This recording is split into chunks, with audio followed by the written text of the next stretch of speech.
Great Demon King, Chapter 22. Earn some spending money. Time slipped by quietly, and in what felt like the blink of an eye, half a month had already passed. During this period, life had been extraordinarily peaceful and pleasant for Han Shuo, perhaps more so than any other time he could remember. It was almost as if the world around him had slowed down, allowing him to savor each moment without worry. Because his back had supposedly been injured, Borg and Carrie continued taking care of all the cleaning duties that originally fell on him. Not even once did they complain. They simply went about their work in a surprisingly diligent manner. Also, since Fanny believed he was still recovering, she didn't call upon him to help with any new necromantic research. Han Shuo found the change refreshing, albeit slightly unusual, yet he wasn't about to protest his own good fortune. In addition, Jack had passed him some reassuring news. Fitch had once again gone in for the Adept Mage qualification trial. It seemed that Han Shuo's most pressing threat was preoccupied, and wouldn't be bothering him for a while. Having that weight off his shoulders allowed him to further relax. Yet the most surprising change of all came from Lisa. Ever since Han Shuo had made that bold, shameless confession of love in the bottom of the trap, her attitude toward him had shifted in a dramatic way. She no longer picked on him or used him as a target for her training. In fact, she often forbade other students from using necromancy magic on him, effectively shielding him from their pranks. With his chores handled by others and his biggest tormentor turned, at least for now, into a reluctant ally, Han Shuo found himself blessed with an abundance of free time. He used almost every minute of it to practice magic,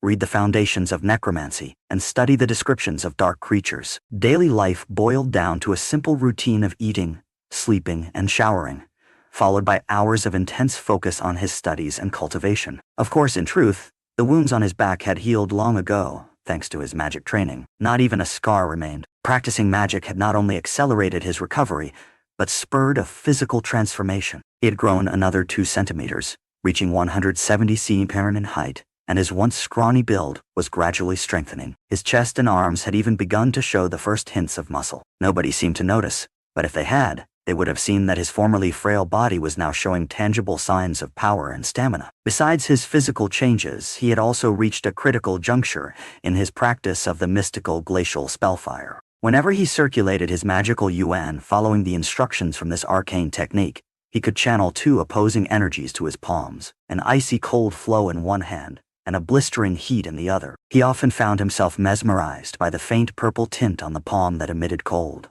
and the subtle red hue that danced across the palm radiating heat. It created a strange but beautiful contradiction, and Han Shuo knew that it hinted at deeper secrets waiting to be unlocked. During this half-month of peace, he made no attempts to tamper with the mysterious jade box again. The terrifying experience last time, when he had nearly lost control, remained fresh in his mind, and he wanted to fully understand the round sphere and its purpose before taking any more risks. At least for now, he preferred caution over curiosity. Moreover, his studies of the descriptions of dark creatures had finally provided clarity on how to summon specific dark creatures, communicate with them, and then banish them back to their original dimension. However, even though he had grown confident in his own mental strength, he hesitated to send the little skeleton back. He feared that if he dismissed it, he might not be able to summon it again. The black skeleton with its 7 bony spurs was a creation refined through his own demonic technique, far more powerful than any ordinary skeleton, and even boasting an uncanny resistance to light magic. Over the weeks,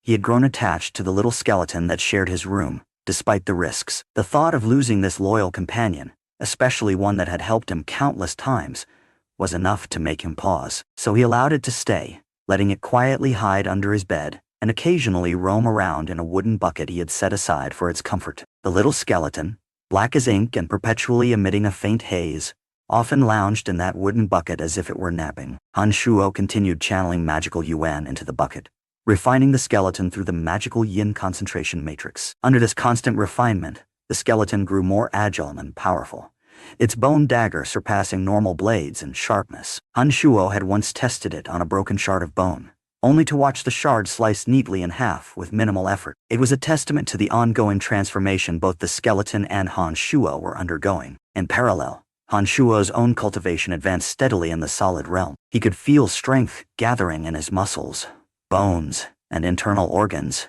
as if each training session made him imperceptibly tougher. Yet, despite feeling these subtle improvements, he remained on the cusp of a true breakthrough. He searched through Chu Kanglan's memories, analyzing every detail that might help him move forward. Eventually, he arrived at one conclusion: to achieve real progress in the solid realm, he needed a form of breaking or serious challenge, a kind of deliberate push that forced his body and spirit to adapt and evolve. Remembering how his back injuries had healed rapidly and left him stronger than before, Shuo realized a pattern.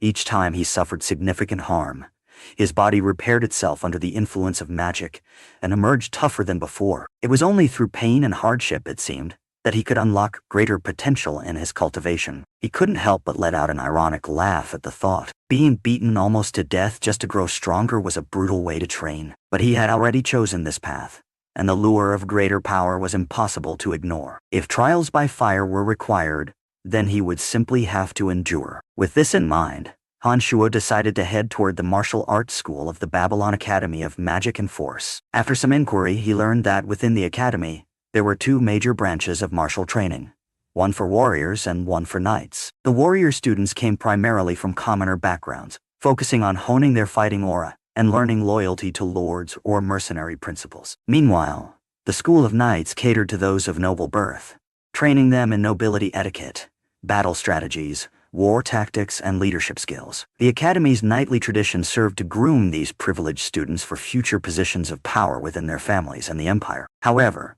within the school of knights, a widespread, though semi-covert, practice involved hiring human targets to spar with me. Wealthy young nobles preferred real-world combat experience, and they had the money to compensate commoners willing to risk their lives for a few coins. Even some warrior students willingly stepped forward to be these practice dummies, hoping to earn extra income or win favor with certain noble households. Nonetheless, it wasn't a simple matter to earn money this way, as knights occasionally miscalculated in training and severely injured, or even killed their targets.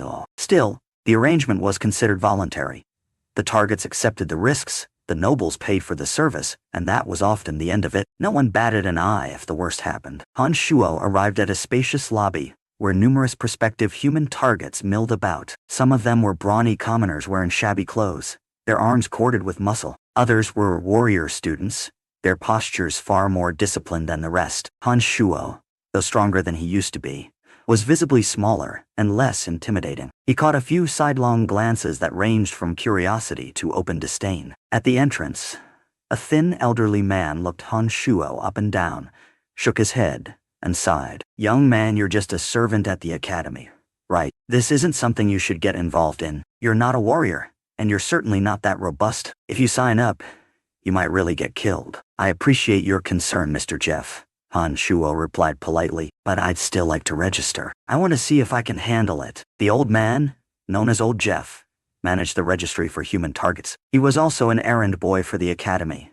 though his advanced age made his role more administrative than physical. When he saw Shuo's unwavering resolve, Jeff frowned and tried again. "Do you think this is easy money, boy? If you end up dead, don't say I didn't warn you." Shuo merely bowed and offered a faint smile. "I understand the risks, but please let me try." Jeff sighed one last time, then accepted that no amount of persuasion would change Shuo's mind. "Very well, I'll register you." Muttering under his breath that young people these days didn't know when to quit, he flipped open a ledger and wrote Brian down in the list of participants. The moment Jeff handed the sign-up slate back to him, Shuo felt several pairs of eyes land on him. Some of the men wore expressions of pity, while others simply snorted in derision. Those who seemed genuinely concerned tried to talk him out of it, repeating similar warnings that he'd only get himself killed. Shuo had thickened up somewhat, but he was still far from matching the heavily muscled physique of the rough commoners around him. A few of their arms were about as thick as his thighs, and each one sported an intimidating scowl. Next to them, he looked vulnerable, even puny. Just then, a slim, 20-something man in a warrior student's uniform approached him. The youth clearly had more martial training than someone who was merely brawny on the outside. "You should leave while you can," he advised, voice tinged with genuine concern. "Otherwise, you're just risking your life for nothing." Shuo studied him for a second. Despite the young man's average build, there was a certain steadiness in his stance, the mark of someone who knew how to handle himself. "Thanks for your concern, but I'm determined to try. I need this experience," Shuo replied earnestly. The warrior student nodded, looking somewhat resigned. "I'm Cal," he offered. "I come here often to earn extra money. It's not easy, even for someone like me who's already a Sergeant Knight candidate. I've been seriously injured on more than one occasion. Broken ribs, fractures, you name it. I've also seen my fair share of people who never left this place alive. I'm telling you this so you understand the danger. Nice to meet you, Cal. I'm Brian, Han Shuo said. Your warning means a lot to me, but I'm not here just for the money. I have some personal reasons for doing this. Cal pursed his lips, eventually letting out a long sigh. Well, Brian, if you're set on it, be careful. Remember, these noble students can be unpredictable. Some of them are quite skilled in combat, and a lot of them don't know when to stop. Protect yourself as best you can. He cast Han Shuo one last pitying look before stepping away, leaving Han Shuo alone to find a spot in the lobby. Han Shuo was grateful for Cal's sincerity, but none of those warnings could deter him. He had a clear goal in mind, to spark a breakthrough in his cultivation, and to do that, he'd have to endure real combat, even if it meant risking severe injury. Even as Han Shuo stood there, the atmosphere in the training hall hummed with tension. The wide space, typically used for sparring, was divided by clusters of prospective targets standing or stretching, trying to stay loose. The walls were lined with racks of wooden practice weapons, though the actual knights in training often brought their own swords or lances. From time to time, a richly dressed student from the night school would appear, accompanied by a retainer or two, and scan the group of human target site. By pointing or gesturing, the knight would indicate which candidate he wanted to spar with, sometimes offering a quick bag of coins as payment. Once the deal was struck, they'd head off to a more secluded training room where the real tests began. Han Shuo tried not to look too conspicuous. He recalled the methods Fitch and Lisa had used on him in the past, those repeated necromantic spells and curses that left him battered. If enduring that had strengthened him, then the raw physical beatdowns from a knight or warrior might yield even more dramatic results. He steeled himself, determined not to back down from the first real challenge that came his way. But nobody seemed inclined to pick him yet. Perhaps his skinny frame didn't promise enough entertainment or challenge. Most noble students preferred brawny targets who could at least withstand a few hits, so they wouldn't have to search for a new practice partner halfway through the session. Han Shuo, with his slight build, seemed to fall into the weakling category and was largely dismissed. Minutes turned to half an hour, and Han Shuo watched as multiple deals were struck. One by one, the bigger men and some of the stronger-looking warriors disappeared down various corridors to train with their hired knights. Meanwhile, the lobby began to empty out, and Han Shuo was left largely ignored. Cal, who had been chosen early by a tall knight with a fiery red cape, was led away, sparing only one last glance over his shoulder at Han Shuo, silently wishing him luck. Within moments, he was gone, leaving Han Shuo alone under the flickering lamplight. Despite the quiet in the lobby, Han Shuo waited patiently. Internally, he continually circulated his magical yuan, using the lull to maintain his focus. He reminded himself that the point wasn't just to earn gold coins, but to force himself into a situation where his body would sustain just enough injury to drive him to a new level of power. It was a precarious plan. Too little pain wouldn't suffice and too much could be fatal. He had to hope his instincts would guide him correctly. Eventually, another night student arrived, accompanied by two friends. The trio looked around, scanning the few remaining targets. All three wore uniforms lined with fine silver thread, signifying both status and wealth. The leading student was tall, with blonde hair tied back in a neat ponytail. He had an almost haughty bearing, as if the entire world existed only for his amusement. His companions, though shorter, still carried themselves with the arrogance typical of noble blood. The blonde knight muttered, eyeing the last few men in the lobby. He spotted Han Shuo, paused, then raised an eyebrow. You, he said, pointing in Han Shuo's direction. Come here. Han Shuo's heart thumped, but his face remained impassive. He walked forward, bowing his head slightly as was expected of a lower-ranked individual addressing a noble student. Yes, sir. A glimmer of amusement sparked in the blonde knight's eyes. You don't look like you belong here. Are you sure you can handle a knight's training session? I'm willing to give it my best, Han Shuo replied evenly, meeting the noble's gaze without flinching. A corner of the noble's lips quirked upward. I like that answer. At least you're not groveling. He snapped his fingers at one of his companions, who promptly tossed him a small coin pouch. With a casual flick of the wrist,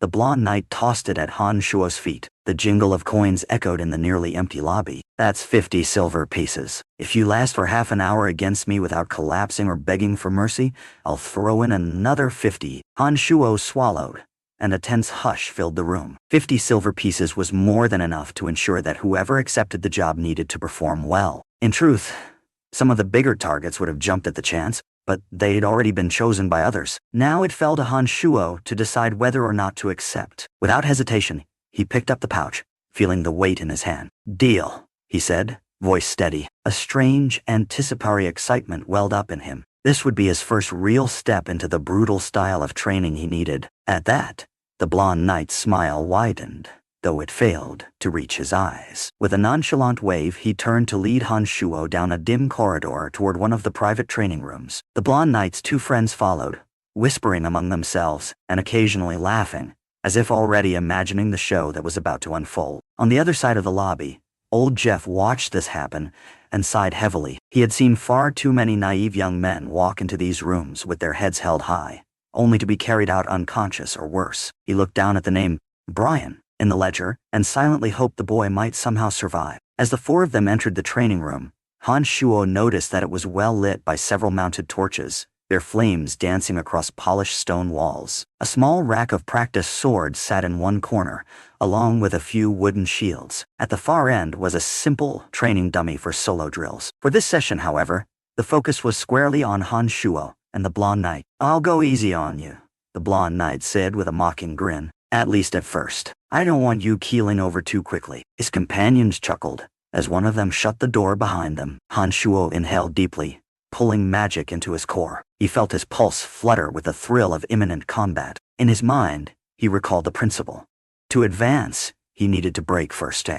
Even if it meant letting this noble inflict serious harm, he would bear it and emerge stronger on the other side. "Let's begin," the blonde knight announced, drawing a practice sword from the rack. It was made of sturdy wood, heavy enough to crack bones under the right force. Han Shuo raised his arms defensively. He had limited formal combat training, but he had wit, agility, and his growing demonic cultivation to rely on. If a real opening appeared, he might even turn the tables for a moment. The blonde knight lunged, bringing the wooden sword in a sweeping arc aimed at Han Shuo's ribs. Han Shuo barely managed to sidestep, but the blow still glanced off his side, making him grunt in pain. He staggered but kept his balance, trying to gauge the knight's speed and technique. "Not bad," the knight commented lightly, adjusting his stance and going in for a second strike. A quick thrust that aimed right at Han Shuo's chest. This time, the impact was sharper, and Han Shuo felt the breath rush out of him. He stumbled, nearly dropping to one knee, but forced himself upright. Pain flared along his torso, but beneath the discomfort, he could sense the familiar stirring of energy that always accompanied his quick healing. A flicker of determination illuminated Han Shuo's eyes. He refused to let the knight see defeat. Even if he was no match in pure martial skill, every strike would be a step toward the breaking he needed. With ragged breaths, he steadied himself and braced for the next flurry of blows. And so it continued. Over and over, the blonde knight attacked relentlessly. Each hit brought a fresh wave of agony, but Han Shuo was careful to roll with the strikes, minimizing the worst of the damage. His clothes tore in places, and bruises began to form, but he took satisfaction in the incremental growth he felt coursing through his veins. Yes, it hurt a lot, but with every painful impact, that peculiar sense of rebuilding took hold in his body, gradually forging him into a more resilient version of himself. Seeming slightly impressed, the blonde knight paused after a series of thrusts. Han Shuo was still on his feet, though clearly worn down. Blood trickled from his lip, and his arms trembled from blocking and absorbing repeated hits. Yet, his eyes shone with an undiminished resolve that caught the noble off guard. "You're tougher than you look," the knight admitted, his voice tinged with reluctant admiration. "I've had bigger men collapse by now." Han Shuo spat a bit of blood onto the stone floor and wiped his chin. "I'm not as easy to beat as I appear," he answered, panting. His chest rose and fell with each labored breath, but that faint grin on his face never left. In response, the knight gripped his practice sword tighter. The game no longer felt as one-sided as before, and a flicker of annoyance crossed his face. "Then let's turn it up a notch," he said. A blur of motion followed as the knight channeled his fighting aura. He feinted left, spun, and swung his sword in a sweeping arc aimed at Han Shuo's leg. Han Shuo tried to jump away, but wasn't quick enough this time. The sword caught him just above the knee, and pain lanced through his body like lightning. He gasped, nearly falling to the ground. But in that moment of extreme anguish, the flow of magical yuan inside him roared to life. Adrenaline spiked, and his entire being flooded with urgent clarity. He recognized that if he didn't react right now, the next blow could incapacitate him. Through instinctive necessity, he activated the mystical glacial spellfire technique he'd been practicing, channeling the cold energy into his left palm and the hot energy into his right. The sensations in his palms intensified, one side like ice, the other like fire. Although he couldn't unleash a refined offensive skill, he was nowhere near that level yet.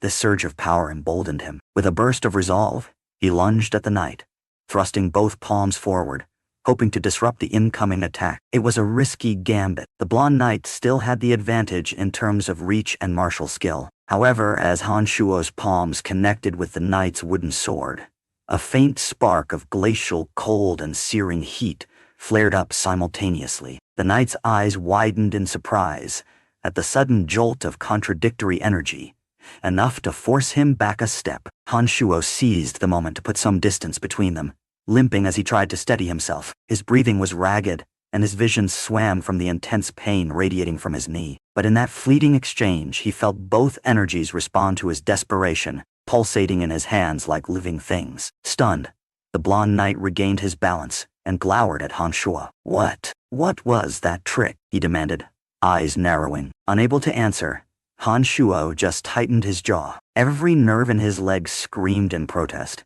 Yet beneath the agony, he could sense tiny threads of healing energy already weaving around his injury. The battered tissues seemed to be mending at an accelerated rate, courtesy of his demonic cultivation. Realizing the time, the knight's two friends, who stood off to the side, exchanged odd looks. One of them stepped forward to check his pocket watch. 30 minutes are almost up, he noted with mild astonishment. He's lasted much longer than expected. The blonde knight's eyes flicked to Han Shuo. Then he scoffed. Fine. Time's up, Uck. You've earned your money, you stubborn fool. Though he tried to sound dismissive, there was no missing the flicker of grudging respect. Trying not to grimace, Han Shuo straightened. Every muscle in his body throbbed, but he was still conscious and upright. That alone felt like a victory. Thank you for the match, he managed. Don't thank me yet, the knight replied, tossing another pouch of coins at Han Shuo's feet. And don't go bragging about your success. Today was just a warm-up. Han Shuo knelt to pick up the coins, pain shooting through his injured knee. He pressed his lips together to stifle a groan and forced himself to stand once again. Even in agony, he had never felt more certain that this was the right path. He might be bruised and bloody, but beneath the injuries, he sensed the faint, pulsing energy that signaled a step toward his next breakthrough in the solid realm. With that, the blonde knight and his friends left, the door creaking shut behind them. Silence enveloped the training room, broken only by Han Shuo's gasping breaths. He slumped to the floor,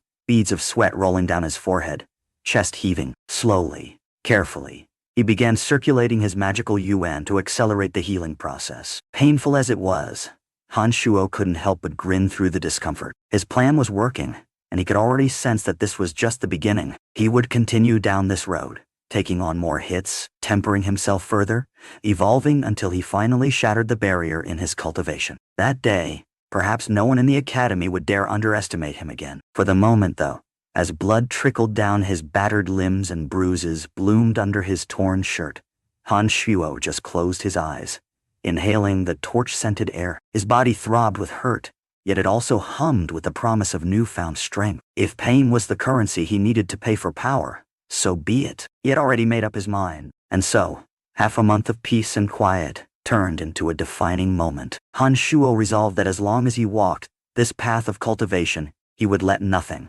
not fear, not injury, not the scorn of others, keep him from forging ahead.